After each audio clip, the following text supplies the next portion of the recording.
Wah, Assalamualaikum warahmatullahi wabarakatuh. Saya Gali Nuradi Parawansa dengan NIM 220 311 0066. Saya akan memberikan penjelasan mengenai upaya hukum.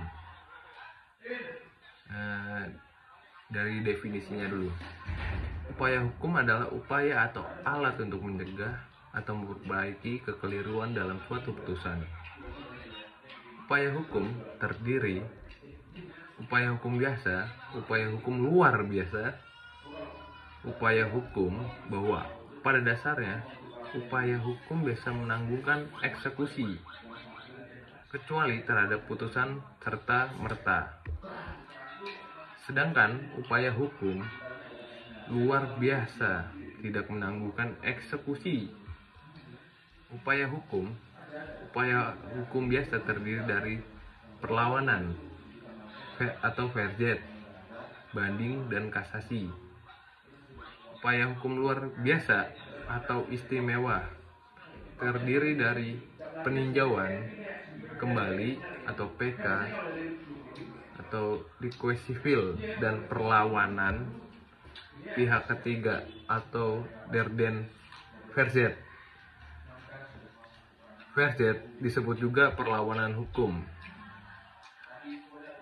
Verjet merupakan upaya hukum terhadap putusan di luar hadirnya tergugat. Verstek. Verjet dilakukan tergugat kepada PN yang menjatuhkan putusan verstek dan kedua perkara tersebut. Verstek dan verjet dijadikan satu dalam register, diberi satu nomor perkara.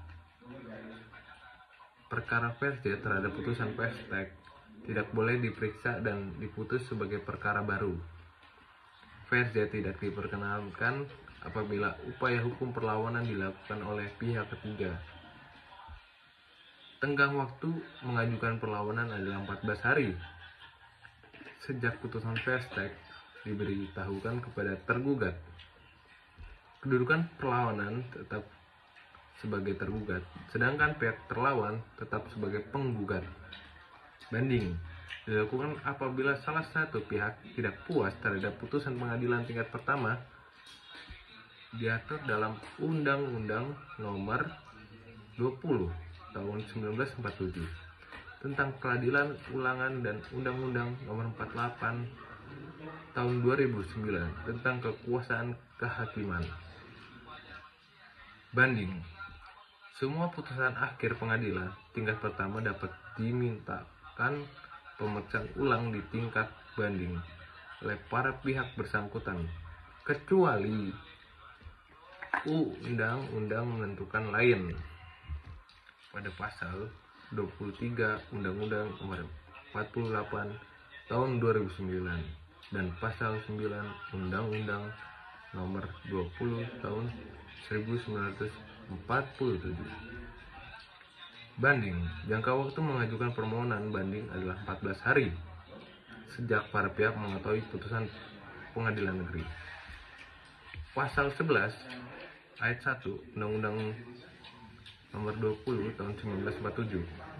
Permohonan banding harus diajukan kepada panitera pengadilan negeri yang mengajukan menjatuhkan putusan. Pasal 7 ayat 1 Undang-Undang Nomor 20 Tahun 1947. Banding. Pihak yang mengajukan perbandingan boleh mengajukan alasan-alasan permohonan banding dan bukti-bukti baru dalam memori banding. Sedangkan terbanding boleh menjawab memori banding ini dengan mengajukan kontra memori banding. Ruang lingkup upaya hukum banding. 1. Prosedural administrasi permohonan banding diajukan dalam jangka waktu 14 hari. Jika melebihi, permohonan banding tetap diterima. Namun, panitera membuat surat keterangan bahwa permohonan banding telah lampau. Jika banding diajukan melebihi tenggang waktu, maka putusan akan dinyatakan tidak dapat diterima. Jika banding diterima, maka selanjutnya diberitahukan kepada terbanding selambatnya 14 hari setelah permohonan banding diterima. 2. Alasan-alasan diajukan permohonan banding. A. Surat kuasa khusus untuk banding tidak memenuhi syarat. Misalnya, tidak menyebut kekhususannya, siapa pihak lawannya. Kedua, itu harus secara tegas disebutkan untuk banding. Kasus di Pengadilan Negeri Banda Aceh nomor perkara 74 tahun 1979 G yang menggunakan surat kuasa khusus tanggal 11 Januari tahun 1980 dengan putusan tidak dapat diterima, lalu dengan surat kuasa khusus yang sama lalu mengajukan perkara lagi dengan nomor perkara 59/1981 G. Berikutnya yang B, ketidakwenangan pengadilan mengadili perkara tersebut. Ketidakwenangan pengadilan baik kompetensi absolut dan kompetensi relatif lazim dijadikan alasan. Misal dalam putusan PT Pekanbaru nomor 18/PDT/1987 PTR, posisi kasus tergugat menggugat pemerintah RI Pertambangan dan Gas Bumi Negara atau Pertamina selaku tergugat karena telah menguasai sebidang tanah di Bukit Datuk, Kecamatan Dumai, Kabupaten Bengkalis, Provinsi Riau milik penggugat secara melawan hukum. Titel gugatan adalah ganti rugi atas dasar perbuatan melawan hukum. Bahwa gugatan penggugat absurd libel, misalnya dalam gugatan tidak jelas apa yang dituntut, tidak sinkron antara posita dan petitum, maka gugatan tidak sempurna, kabur, dan dikategorikan obscure libel. D. Putusan pengadilan negeri mengabulkan gugatan di mana subjek tergugat tidak lengkap. E. Putusan pengadilan negeri harus dibatalkan karena didasarkan pertimbangan yang kurang lengkap atau unfounded demotivated. Berikutnya F, yaitu putusan pengadilan negeri salah menerapkan hukum pembuktian atau hukum acara pada umumnya. G, pengadilan negeri telah memutus melebihi dari tuntutan atau memutus terhadap hal yang tidak dituntut. Kasasi terhadap putusan-putusan yang diberikan dalam tingkat akhir oleh pengadilan-pengadilan lain daripada Mahkamah Agung, demikian juga terhadap putusan pengadilan yang diminta banding dapat dimintakan kasasi kepada Mahkamah Agung oleh pihak-pihak yang berkepentingan. Kasasi, definisi, pembatasan putusan atas penetapan pengadilan-pengadilan dari semua lingkupan pengadilan dalam tingkat peradilan akhir. Permohonan kasasi diajukan kepada panitera dari pengadilan tingkat pertama yang menjatuhkan putusan yang dimohonkan. Jangka waktu permohonan kasasi adalah 14 hari sejak putusan diketahui oleh pemohon. Dalam waktu 14 hari sejak permohonan kasasi diajukan, pemohon kasasi wajib untuk mengajukan memori kasasi, sedangkan pihak termohon kasasi berhak menanggapi memori kasasi dan mengajukan kontra memori kasasi.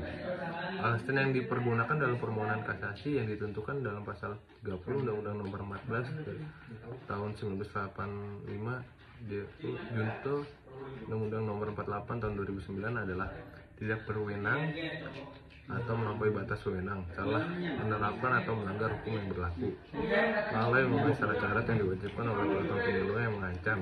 Selain itu dengan batalnya keputusan yang bersangkutan, peninjauan kembali. Apabila putusan didasarkan pada kebohongan atau tipu muslihat pihak lawan yang diketahui setelah perkara yang putus atau didasarkan pada bukti-bukti yang kemudian oleh hakim pidananya dinyatakan palsu, apabila setelah perkara diputus ditemukan surat-surat bukti yang bersifat menentukan yang pada waktu perkara diperiksa tidak dapat ditemukan, apabila telah dikabulkan suatu hal yang tidak dituntut atau lebih daripada yang dituntut, apabila mengenai sesuatu bagian dari tuntutan sebelum diputus tanpa dipertimbangkan sebab-sebabnya, apabila antara pihak-pihak yang sama oleh pengadilan yang sama atau sama tingkatannya telah diberikan putusan yang bertentangan satu sama yang lain, apabila dalam satu putusan tenggang waktu perkara yaitu harus diajukan dalam waktu 180 hari untuk yang disebut dalam huruf A sejak diketahui kebohongan atau tipu muslihat atau sejak putusan hakim pidana memperoleh kekuatan hukum tetap dan telah diberitahukan kepada para pihak yang berperkara. Yang disebut pada huruf B sejak ditemukan temukan surat-surat bukti yang hari serta tanggalnya ditemukan harus dinyatakan di bawah sumpah dan disahkan oleh pejabat yang berwenang. Yang disebut pada huruf C, D, dan F sejak putusan memperoleh kekuatan hukum tetap dan telah diberitahukan kepada para pihak yang berperkara. Pasal 69 Undang-Undang Nomor 14 Tahun 1985 JO, Undang-Undang Nomor 48 Tahun 2009 permohonan perkara diajukan oleh pemohon kepada Mahkamah Agung melalui Ketua Pengadilan Negeri yang memutus perkara dalam tingkat pertama dengan membayar biaya perkara yang diperlukan.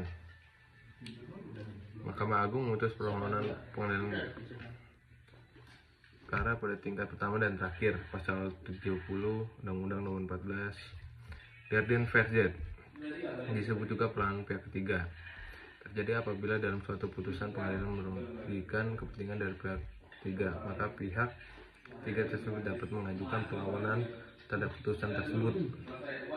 Sekian penjelasan mengenai upaya hukum yang terdapat di hukum perdata. Wassalamualaikum warahmatullahi wabarakatuh.